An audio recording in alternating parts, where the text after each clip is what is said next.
Shalom, everyone. Welcome officially to the Genesis 123 Foundation 2025 annual report. This is the first time that we're doing the annual report as a video, not only as a video, but as a live interactive Zoom webinar. And I'm thrilled for those who have joined and hope that looking forward for everyone else who will join and follow this subsequently. The intent is to be more than a written report, but something that's interactive. Now, I'm going to cover a lot of territory, and I know that as much as I'm going to cover, it's impossible to cover everything. Every time I was making notes to have this conversation with you, I kept thinking of more things that I needed to include. But the funny thing is, and those of you who know me know that it's just my nature to do things and not really checking a box and saying, okay, we've done this. I take for granted a lot of the things that I do and that we do as the Genesis 123 Foundation, but that are nevertheless an essential part of our core mission. So I've kept adding things, and I'm going to try and keep my part short because I do want this to be interactive, but I want it to also be comprehensive. So everything that we undertake on behalf of the Genesis 123 Foundation is meant to meet that core mission, which we say is building bridges between Jews and Christians with Israel in ways that are new, unique, and meaningful. And we're doing things that are out of the box, things that I never still, maybe someone can find out and finally resolve this question for me.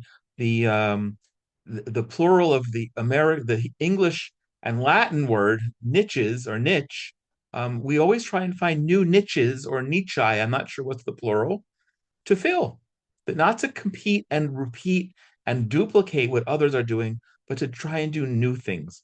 And we also always try to make the biggest impact with the greatest integrity. That's the core mission. We've had a huge number of accomplishments. But truthfully, as I said, it's hard to remember them all because when I'm in the midst of doing it, I'm not thinking about that I need to make notes to report to you and others at that time. I just think that we're doing our job, that it's good stewardship of the Genesis 123 Foundation. And I do want to mention that everything that we do is on behalf of you, our donors. This is not a Jonathan show. This is not the board of the Genesis 123 Foundation. This is everything that we do on behalf of the donors. And I'll just share a point that came up yesterday. I was in Jerusalem having a quick bite to eat between meetings at the central bus station. An old man who was very hunched over and clearly not well physically approached me. And I didn't understand what he was saying, but he was pointing at the tray that was left on the table by someone who sat there before me. And I thought took the impression that he was homeless or certainly poor. And I thought he wanted the empty bottle to take it to recycle and receive the deposit back, which is lovely when you can do that and give people something that they can get a little cash. But then he was pointing still when I gave him the bottle, and he pointed to the half bowl of French fries that was left, and he asked if it was mine. And I said no, and he started eating them cold off the table, and that upset me because here's a man who was so hungry that he was eating someone else's used French fries. So I offered to buy him whatever he wanted. I told him to go order, and I yelled over to the guy behind the counter to give him anything that he wanted. I posted this on my social media and intend to write about it. I could have just taken cash out of my pocket or used my personal credit card, but I deliberately decided to use the Genesis 123 Foundation credit card to give everybody who's a donor, everybody who's a partner, everybody who shares in our activities, the ability to say, hey, collectively, we did one tremendous act of kindness for this man. And I love that. And I love being able to tell you that all of you who are donors had a share in making this man a little happier and his stomach a little fuller. We always, and perhaps that's a really good segue to the fact that we always aspire to be relational, not transactional. I'm not trying to be the guy taking money out of the pocket of Christians who love Israel just by saying, God will bless those who bless us, and you should give us money so you can be blessed. That's transactional. It's what I refer to as the objectification of Christians as a faith-based ATM.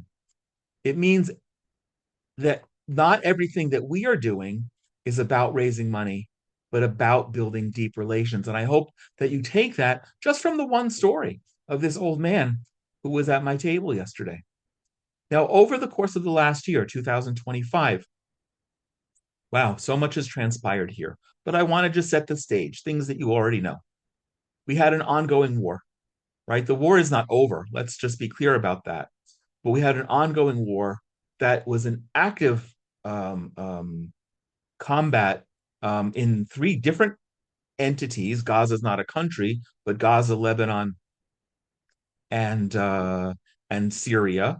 Um, Ironically, some of you who have followed may know or know of my son, my oldest son, who's a paratrooper. He's had the distinction of serving in both, excuse me, all three of those places. We've had active combat at a distance from Yemen, from the Houthis in Yemen. We've had threats coming across the border from Jordan and Egypt. We certainly had the 12-day war with Iran that took place this past June, in June of 2025. And we're defending on all of those fronts, but we're also defending ourselves. And you're essential in this, in the war on truth. And we have a ceasefire now that's sort of in place. And let's not forget that since that ceasefire, miraculously, and I didn't believe it was going to happen, miraculously, all of the living hostages were returned to Israel. Certainly, they have a lot of recovery ahead. And all of the dead hostages, including yesterday, the last hostage who was buried here, Ron Gvili, who was rescued um, uh, um, disinterred from a Muslim cemetery inside Gaza, where we had intelligence on him and his being and brought home for burial, which took place yesterday. That's closed a door, but as I said, the war's not ended. We're still suffering a great deal of trauma, though there's a time, I think, now of more and more healing to that trauma. And I'm going to speak about that in a little bit. If you are not aware already, please email me or send me a message, and I will send you again the invitation for the Zoom webinar that we're hosting on Wednesday night, Israel time, Wednesday afternoon in the United States. I don't know if anyone else is joining us live. I know some people were registered from South Africa and other places, but I'm glad to send it. We're doing a webinar with the commander of the unit that oversaw the rescue and recovery of Ron Greeley's body this week. This is a report to and thanks for the ongoing support in so many ways of you and all of our donors, all the people who pray with us, all the people who've joined us on webinars, all the people who have supported us and our activities in any way, in any manner in the past year and before. We want to engage our existing friends. This is important. It's my responsibility. It's my privilege to provide updates like this to you. And we want to make new friends to join us as well. For those who are following live, I want to reiterate that this is meant to be interactive. I'm not looking at your questions and comments yet, but if you have questions or comments, please use the Q&A feature. And if there's time and you have a question or comment that you'd like to join live and have a conversation with me about, I would definitely love to have that too. Now, just to give you an overview for some of the activities, and I know I'm missing a few. I had to really struggle to think, wow, what could I possibly be missing? 2025 saw a tremendous success, but much more difficult to implement our Israel emergency campaign. Not because the projects that we did were any less successful, they weren't, and I'll share about that. But it's just harder after, well, by the beginning of 2025, we were already a full year plus into this war. And now, almost 2.5 years later, at the conclusion of 2025, now into 2026, even our most generous supporters are tired of hearing about the financial needs, the trauma, and there are many, and there are many. But we didn't engage our Israel emergency campaign. We call it a campaign, not a fund. We engage this not simply to raise money, but to create interaction. So for those of you who have followed and been around and paid attention to what we've doing for a while, we've had multiple prayer events. The last of which was in, we didn't do a big one. We've done small ones in 25, but the last big one we did was in May of 2024, which was over 6 hours, bringing Jews and Christians together to pray for Israel. That's also on YouTube. And if anyone wants to watch that, it was very inspiring and very important. Combating the war on truth. Excuse me one second.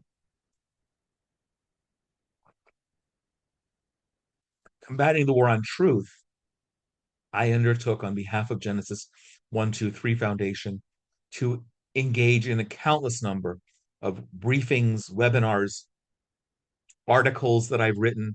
Those are more personal, and I don't write them on behalf of the Genesis 123 Foundation. Um, I don't even know how many media interviews. The most recent I did was 2 days ago, and yesterday while I was on a bus, I was asked, actually called by a radio station in South Africa to see if I could join them yesterday afternoon. That didn't pan out. But those are all critical to combat the war on truth. The prayer events, engaging people, briefings. And of course, when I'm traveling and speaking in churches and other forums, to be able to share personally, as I'm doing now and as I love to do. We have been sponsoring for a number of years, but particularly focused on the at-risk youth center in Sderot, which is the city adjacent to the Gaza border that saw 53 people massacred on October 7th of 2023, and just visited a few months ago, bringing our donors and supporters from Root and Branch, which I'll speak about. I'm so thrilled to share that not only have we been able to provide ongoing material support for them, and especially the children and the families of reservists from this community that's the biggest one on the Gaza border, that's been bombarded for years, almost 2 decades. They opened their new facility, bringing together all of the centers around the city into one location that's as a brand new building. And I hope that we'll never need it, but the building was built as an external bomb shelter so the children can be inside in their groups, doing counseling, playing games, getting help from people to do their homework, various forms of therapy that they provide, and hot meals, which in many cases is the only hot meal that they get during the course of a day. And if, God forbid, there were to be another air raid siren, they don't even have to move because the building is built for that. I'm thrilled to announce that that's been open and we've been helpful in that. We also were very blessed at the end of 2024 to receive a seven-figure donation specifically earmarked for soldiers. And most of that was received in 2025, 24.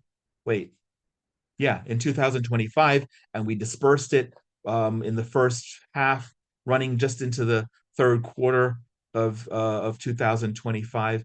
And I have to tell you that the impact that we've made has been remarkable. Some of you know me, Shirley Burdick, you're here. We've actually gone out and done this together to be a blessing to soldiers by bringing hot soup to them who live here, who not live here, who are on duty here in the area where I work in the Judean, where I live in, sorry, and work in the Judean mountains. They love that. And I always, always, always mention that the gifts, the love, whatever we're giving them is on behalf of Christian donors and friends, people who love us from all over the world. The connection, by the way, that's very current. This week, I was informed not only that the last hostage was brought home, but the unit that was responsible for that operation is a unit that benefited directly from some of the supplies and equipment that we've provided. So that allowed me to then quickly ask, can I speak to somebody from there for a webinar to show the people what that was really about? And that's how this webinar that's taking place on Sunday was birthed. It's not just a interesting story, which it will be, but it's an interesting story with a direct connection that we were fortunate enough to be part of making that connection. This year, this past year, 25, we brought our second team to participate in Root and Branch. Now, Root and Branch is is one of the most remarkable and special things that I've ever been involved with in my 40-year career and 45 or 50 years of volunteering. Makes me feel old to say that. But it's also the unique because it's a partnership between my personal friend, Marzi Amirizadeh, and her nonprofit, New Persia. It was her vision. I'll tell you very quickly about her if you don't know about her, but you have to, this is the reason to come and be with us in Atlanta. And I'm going to speak about that. She's going to be our keynote speaker. Marzi was born in Iran, became a Christian in Iran, was arrested and sentenced to death because in Iran, becoming a Christian is considered a capital crime. And thank God, not thank God, she spent 9 months in prison, but she only spent 9 months in prison where she witnessed horrific brutality during what was then the 2009 Green movement uprising, which was unfortunately put down then, but we're experiencing another one that will hopefully be successful. Anyway, Marzi and I were connected for the first time just 3 years ago. I hosted her on my on our podcast. I say my podcast, but it's not. It's the Genesis 123 Foundation Inspiration from Zion podcast. For the first time, she came here to visit Israel for the first time, which had always been a dream. And shortly afterward, that God gave her the vision to bring Christians to harvest olives in Israel. And so Root and Branch was born in 2024. And we're bringing Christian volunteers to harvest olives. I don't have a bottle. I'm sorry. I wanted to show you one of the magnificent bottles of anointing oil. You'll go to rootandbranchisrael.com to see the story, to see the bottles of anointing oil that we're going to begin selling formally next month. And we call it the first um, olive harvesting pilgrimage here in Israel. It's meant to build relationships. And I'm going to speak about it. We've harvested collectively more than 2 tons of olives. We've made a delicious oil, which I pilfered some to cook with, but we're also using that oil to make an anointing oil that's 100% olive oil. We refer to it in an article that's coming out tomorrow in the Jerusalem Post as the only olive oil with a pedigree, because we know where all those olives were harvested. And it's a beautiful metaphor. And please remind me to share that with you. It's a beautiful metaphor. I hope you'll join us next fall on Root and Branch. Shirley, you're with us today. You were part of the program that we had this year, harvesting, and I'm going to come back to speak about the conference. But I can't say enough about Root and Branch, how successful it was last year, how we're now planning for 2026. We, with the Inspiration from Zion podcast, we hit our 200th episode, which is a tremendous milestone. It's also hard coming up with speakers and topics and producing a weekly program from Israel. What's unique about that, not just that I'm doing it, but that I'm the only Orthodox Jewish host of a weekly program that's featured on the Charisma Podcast Network. So we're now recording, I don't know, we're in our 220th or so episode. We're always looking for ideas, and we cover a wide range of really fascinating and bold topics. Surely it's so funny. You're getting the spotlight today because you were just on the most recent, I think it was the most recent webinar that we've done, and the podcast that just was downloaded today. Please join us and share that with other people. We're trying to be, as I say in the introduction, to give you a window to look through, experiencing aspects of life here that you wouldn't otherwise know about.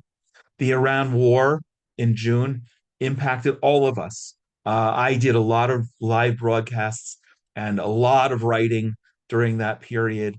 We did raise some money because one of the immediate needs, there were so many Israelis who were displaced because their homes were either directly hit or there was damage and they couldn't go back to their homes, and families had to leave everything behind. So I visited hotels just in Jerusalem. They were all over the place where entire families were living there for, I don't know, it was a week or two at least, until they could find some sort of temporary residence that was more suitable for families. And through the generosity of many donors, we were able to buy toys and games and bring them. And for anyone who has kids, you know that when you have a happy child, that's a respite for your family, for the parents, especially when the parents are under a stressed situation. That was really remarkable. We did a lot of media then as well. We had a special project. I don't remember if we began it in 25 or in 24, but we more or less completed in 25. The driver that we used for our 2024 Root and Branch program is a Bedouin Muslim Israeli Arab who is featured and celebrated here as one of the heroes of October 7th, rescuing 30 Israeli Jews from the Nova Music Festival and putting his own life at risk at the same time. And we made the decision that if we were hiring a driver anyway, let us hire someone who was a hero. And we created a relationship with a man named Youssef Zayadna, who is very modest and doesn't like any promotions in Hebrew or in Israel. So I'm not speaking about it in Hebrew. But Yusuf and I shared very personal conversations. And at one point, he showed me his teeth and said how embarrassed he is by his smile. So I got the idea. Let's let's make Yusuf smile again. And that was our campaign. His teeth, his whole, it wasn't just his teeth, it was the whole dental structure. And we sent him to somewhere that took really great care of him. They gave a tremendous heroes discount. We partnered with Bridges for Peace in funding this. And today, Yusuf, I believe, has completed all or most of his dental work and is in the recovery process. But he's so grateful. And that was just one way, not just not just to make a difference and make Yusuf smile again, but also to show that when we're blessing Israel, we're not simply blessing 8.2 or so million Israeli Jews, but all of Israel, including our Muslim Arab neighbors.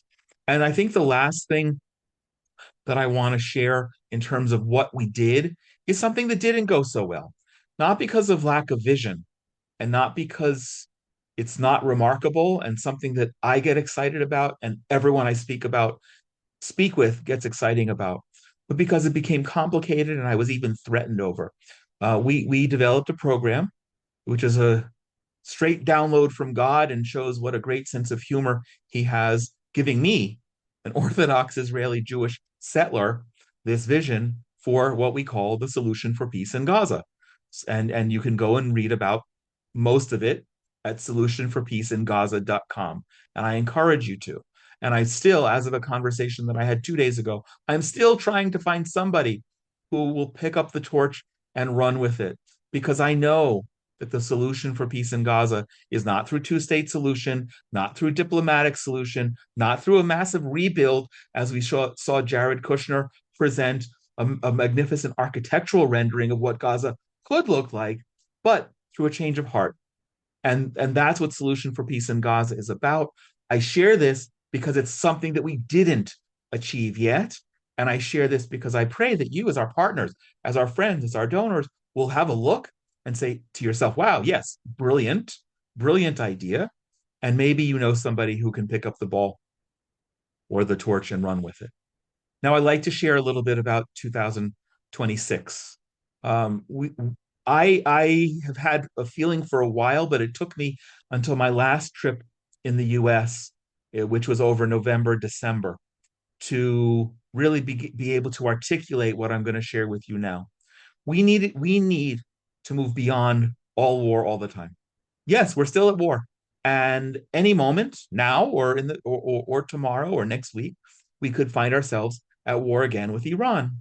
We are certainly not at peace with Lebanon or Syria or the Houthis or Hamas in Gaza or any of our other neighbors and even any other neighbors that we weren't with whom we weren't at peace with before October 7th of 2023, but even Egypt and Jordan, with whom we have peace treaties. There's been a lot of tension from them and a lot of smuggling across their borders. But I feel the need to, despite all of that, we need to move beyond the war and not be reactive, but proactive. So I want to just bullet out some of the things that we're looking at doing this year to share with you as shareholders, as people who are interested, who care, who are donors, who are partners, who are going to pray, and who can bring in new people to do all of the above. I mentioned Root and Branch. Let's start with Root and Branch. First and foremost, I really, really, really want you to join. From if you're in Charlotte, where a few people are, you're about a 4 hour, 4.5 hour drive. If you're in South Carolina, um, 5 to 6 hours. We have people driving in from North Florida, all over Georgia, Alabama, Tennessee, Kentucky, people flying in from Texas and Virginia, and you should be there. And this is where Marzi and I are going to share our grand vision for Root and Branch, not just bringing people to harvest olives. And that is truly remarkable. It's one of the most fabulous programs I've been involved with in my entire career. I want you to come here just to have that experience of dragging a plastic rake up in the high trees, and go to rootandbranchisrael.com and see our videos and see the photos and see the media that affirm this. The conference will be amazing. We're planning for the dates for October and possibly two trips in November as well this coming fall. The idea is not just harvesting olives, but what we noticed in 2024 with our first year is that if you look at the pictures, look at the videos, you see we've got these long poles, 2 meters. I'm Israeli now, I talk in meters, 2 yards long with a plastic rake, and are struggling to reach the tops of the trees. And we realized then we're harvesting wild olive trees, public olive trees. And that's the metaphor of root and branch, that Christians are grafted into the wild olive tree. And there we are harvesting the olives. Again, I'll remind me to please share the article with you that's come out in the Jerusalem Post tomorrow. The conference will be March 7th, 6th and 7th in Atlanta. For security reasons, we're not able to publish the location, but it's in Midtown at a lovely facility. And for people who are coming in for the whole weekend, we've got a group discount at a really nice hotel there. Marzi will be the keynote speaker. It's going, if you look at the calendar, March 6th and 7th are over Shabbat. We will be doing a lovely kosher traditional Shabbat dinner, a very non-traditional Shabbat worship with Jews and Christians together. And it's not all confirmed, so I don't want to share more about it. But that alone will be worth it. Friday night. Saturday, we are having two panels, two main panels. One called, I forget what we called it, but it's going to be me featuring a couple of people with personal connections here in Israel, including the mother of Rose Lubin, who was a lone soldier here, who was killed at the beginning of the war. Was from Atlanta. Her mother's in Atlanta, and she's going to be with us the whole weekend and speaking on that panel. We probably will be adding one other person. And the second panel that's becoming bigger as of an email that I just received from potential US congressmen who may be joining is going to be that afternoon, called Christian Voices for Israel. I don't know if Arlene Samuels is here with us. I think she was registered for this, or maybe she's registered for this and the conversation we're doing. Arlene's going to be the moderator of that, and we're going to have a panel of Christians of different backgrounds talking about why Israel's so important, biblically, historically, modern history as well. And we're going to conclude that by bringing up some Christian teens to talk about passing the torch to the next generation. We're going to be doing this over Shabbat again. That gives us an opportunity to have real personal fellowship. And for everyone, even for people in Atlanta, I want to encourage them to stay in the hotel just so we have more organic opportunities to engage. We'll send you more information about that, but save the date. I know that, oh dear, why am I blanking?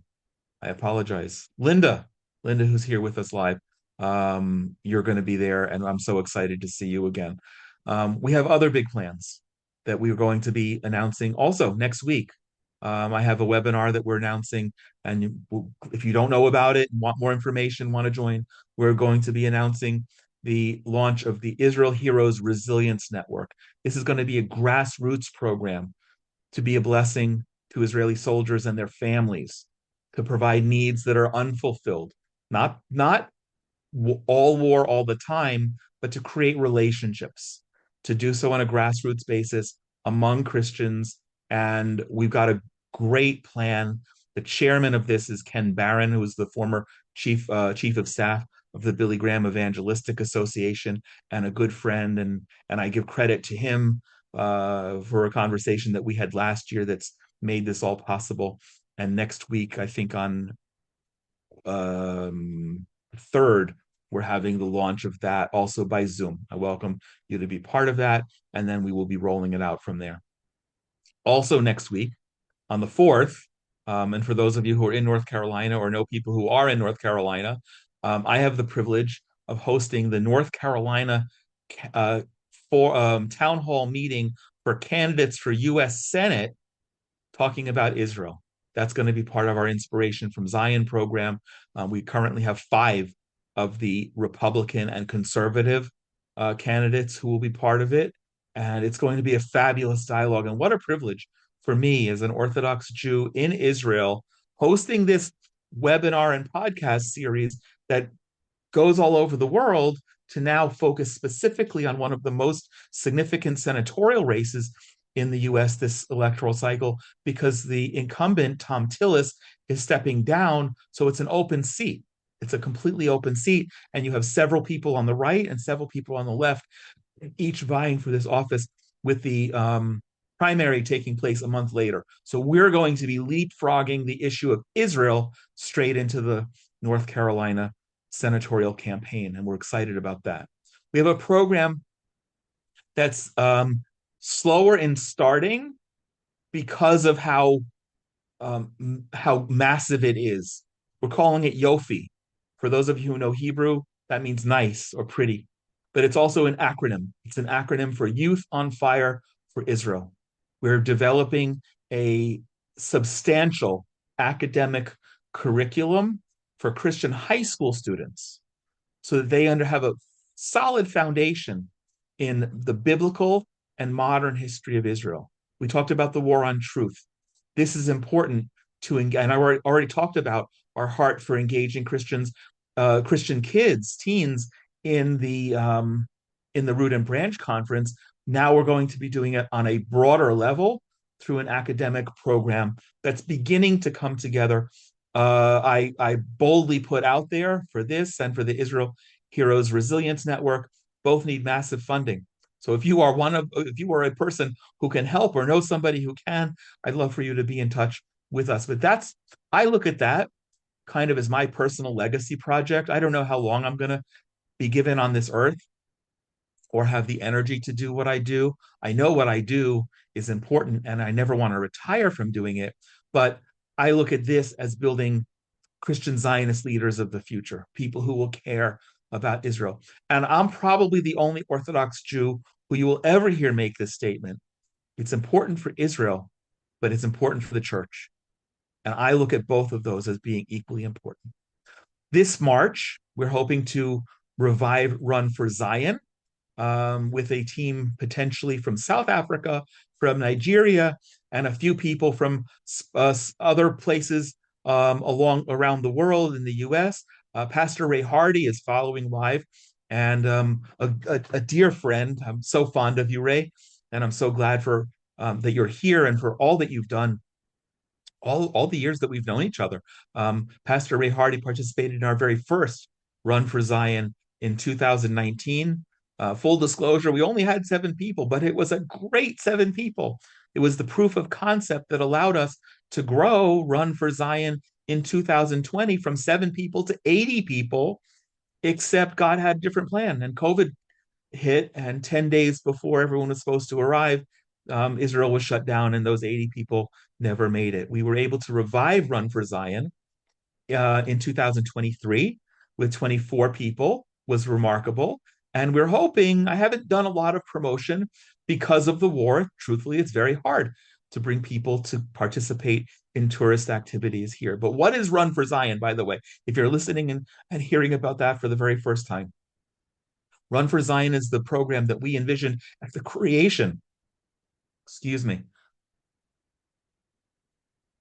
at the creation of the Genesis 1, 2, 3 Foundation. It's the first, and as far as I know, the only Christian program around the Jerusalem Marathon. We have a tagline, blessing Israel with every step. We offer You can go to runforzion.com and visit. The website has not been updated in 3 years because of the war. It just didn't make sense to try to recruit people to come and participate. And anyway, the marathon itself was on and off. It's back on for sure. It's going to be a remarkable program this year. But this is going to be interactive. It gives people the opportunity, not obligation, to raise money for many of the projects that we fund, but not just to raise money as is culturally normal. Pastor Ray did that, and we got to go and visit and see the projects that we're funding, to interact personally, to bear witness to the fact that when Jonathan talks about making the biggest impact with the greatest integrity, that indeed we're doing that, and that you are witness, and not just witness to, but part of that. And we also have a fabulous project as element to that. My father was a chemist, so I still think of things as formula. And if you look at Genesis 12:3, from where we get the name of the nonprofit, Genesis 1, 2, 3, it's a formula. I will bless those who bless you. Now, we don't know what the elements of God's blessing will are, and we don't know a whole wide array of list of what all of the blessings that people can bless Israel, the ways people can bless Israel. That's infinite. And as infinite as that is, God's blessings are more infinite. But we provide a material, tangible blessing in there by incentivizing people to raise money through the crowdfunding programs, which also provide subsidies to the ability to participate, that can make the trip almost free. And that's what we want to do. So check that out. If you know somebody who runs or who walks, please connect them. And I'll say that truly anyone can do this. In 2023, we had two people arrive that morning, Friday morning. I don't know what the date was, but Friday morning, landed at 3 o'clock in the morning from Congo, and came to Jerusalem and participated in the marathon, walking 10 kilometers across the city with a whole team that had arrived from the Philippines. So please join us on Run for Zion as we revive that this March, and hopefully even bigger next year. There's a new book that's on the drawing board. If you don't know about our old book, Israel the Miracle, please go to israelthemiracle.com. The publisher does not like it when I tell people to use the discount code Jonathan20, but when you get the book, buy the book, use the discount code Jonathan20 at the end to save 20%. That's a remarkable book, Israel the Miracle, that came out in 23, just before the war. We still have copies, and we're now moving to a new book project that it's just a little premature for me to share more details about, but it's going to be really powerful. And again, in the context of building bridges between Jews and Christians with Israel. And one of my weaknesses is that I don't say no very well. So when a friend presented to me the idea, either this month or last month, the idea of doing a virtual Temple Mount tour, I said, yes, that is coming. We are in the process of organizing it, process of getting seed money. Again, anyone who's interested in sharing uniquely to Christians and Jews the significance of the Temple Mount, as more and more people are going up there. And as of very recently, Israeli authorities, it's strange to even say, but Jews and Christians are technically not allowed to pray in any form on the Temple Mount. That's restricted by the Islamic authorities. More recently, you've seen Jews more so and Christians less so going up there and actually praying openly. And I pray that that will continue. But we have an opportunity to provide this amazing, amazing virtual Temple Mount tour that, God willing, will be coming as well. Two more things. On my last trip if you haven't been with me on Shabbat, I invite you to invite me, to bring me to your community so we can do a Shabbat together. I prefer, when I'm traveling, to do Shabbat with Christian friends. We adapt it in a way that's comfortable for me still, but still traditional, albeit adapted for a unique setting. And on my last trip in the US, I had Shabbat dinner that I prepared with a bunch of young professionals, single young professionals in the Dallas area. And this went on for hours. It was really delightful. And at the end of the conversation, having become very intimate friends with them over that dinner, which Shabbat can do, I asked them, well, why are you all still single? I have single daughters. I know it's challenging dating here in Jerusalem. What's so difficult for you? And we had a long conversation about that. So we are now proposing, and I think we will implement, and we have a committee in formation. And again, invite you to reach out, comment, be part of it. A Christian Zionist singles event that will take place at the end of July this year, which is in conjunction with a holiday that we observe on the biblical calendar, the 15th of the month of Av, known as Tu B'Av, which is not only the original Valentine's Day, but it's the biblical and non-commercial Valentine's Day. So we need to put together, the goal is 100 people, 50 men and 50 women from their mid 20s till their late 30s. The concept is fabulous. We've vetted it out a lot. If you had asked me 2 months ago if I had ever thought I would be having a conversation about me organizing a Christian Zionist singles event, I would have thought you were joking. But this is serious and it's important. And I've joked with some of the participants. We want them to meet, we want them to marry, we want them to mate, and we want them to make more Christian Zionists. That's our goal. So please be in touch. And last, before I open it up to questions and comments and have another sip of water, I've spoken a little longer than I wanted to. My upcoming travel plans. I already alluded to the fact I'm flying out Saturday night next week. The uh, Technically it's the 8th of February, and I'm going to be on the road in several states across the US for a month, concluding with the Root and Branch Unity Conference in Atlanta. Please join us in Atlanta. There are very few dates that are potentially available, but if you're in a place that I'm going to be and we can connect, I'd love to do that. The next trip is going to be the last part of April into May.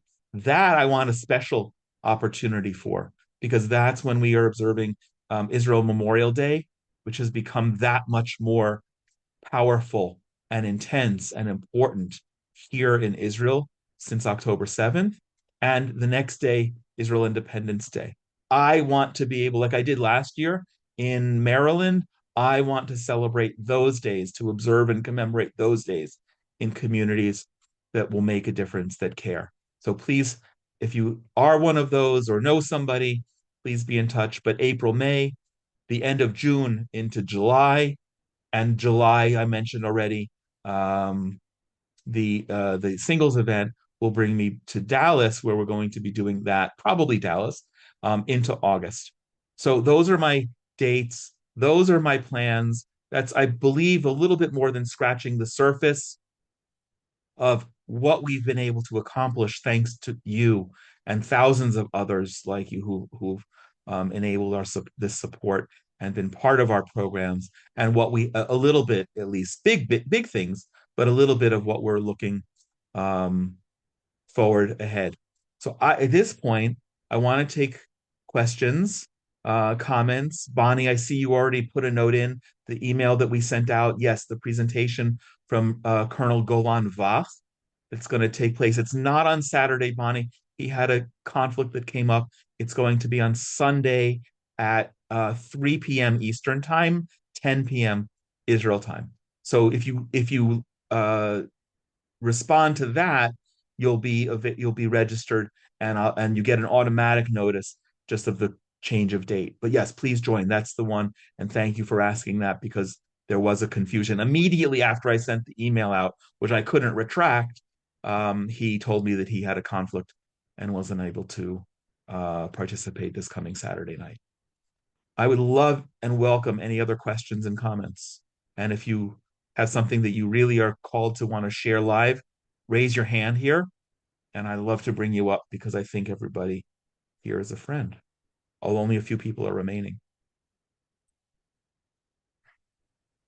Question, I see. Good. Oh, Bonnie just said thank you. You're welcome, Bonnie. I would love to see you in Atlanta in March as well. That's amazing. Anyone else? I'm so glad you're here. Um, Linda, I will see you in Atlanta. I happen to say, Linda, everyone, we always ask when people register for these things, what questions do you have? What's your interest? And your question was, how can you be of help? I so appreciate that. And when we're together in Atlanta, you and I will take some time, you, Roy, and I, and we'll sit with Marzi. I'm so excited for you to have that opportunity to get to meet her and participate with us. I think if you can bring some people also, you said you might be bringing some people from Jacksonville. That'll be great. Make your drive a little bit more enjoyable, perhaps having people along with you. Yeah, and I'm so grateful. I'm so grateful. If there are no other questions, then I'm going to say good night and good day. But I just want to give one last shout out or questions, comments. Three, two, one. Okay. I thank you, friends. So for those of you who joined live today, oh, there's somebody. Everyone get something. Could I go over the book? Israel the Miracle. Israel the Miracle was a great download from God. That's how I refer to it. I was sitting in a hotel. I'm never the smartest guy in the room unless I'm the only guy in the room. In this case I was the only guy in the room. I was sitting in my hotel contemplating what could we do to celebrate Israel's 75th anniversary. I wish that I could take credit for taking a plain white piece of paper and scribbling ideas. Didn't happen. It was a straight download from God. Publish a book with 75 essays for Israel's 75th year by Christian leaders from all over the world, writing about why Israel is so significant.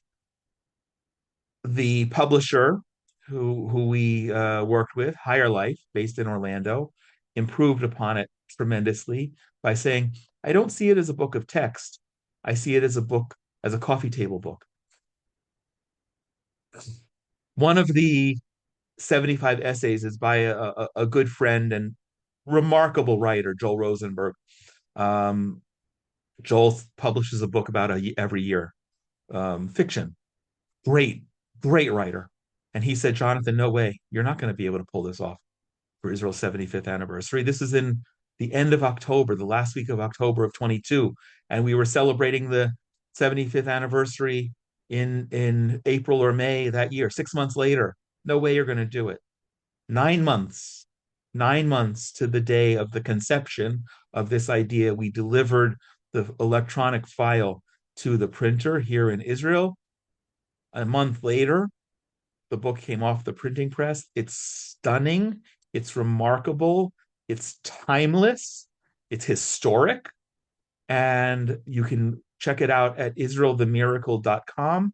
And again, and share that, please, with others. I always tell people buy one for yourself and buy one for all of your kids, because when you're no longer around, it's something that your kids are going to fight over wanting to have. It's really that stunning.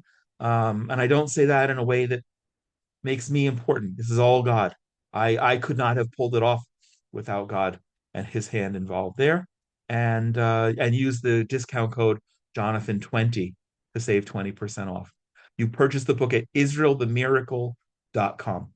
And if you and it's also on our website. You can go to genesis123.co and there's a direct link from there to everything that we do. Okay, friends. Thank you. Thank you for caring enough to be with me for the last hour, to want to know what we've done and want to know what we're doing, and for being part of that. I truly can't thank you enough. The Zoom, Linda, I'll send you the information about the to your email about the Zoom meeting that's going to be this coming Sunday. That's what Bonnie asked about. It's going to be Sunday at 3 p.m. Eastern time. You'll use the Zoom link to register there, and we'll be having a webinar like this as well, except it won't be me speaking alone. I have actually two guests.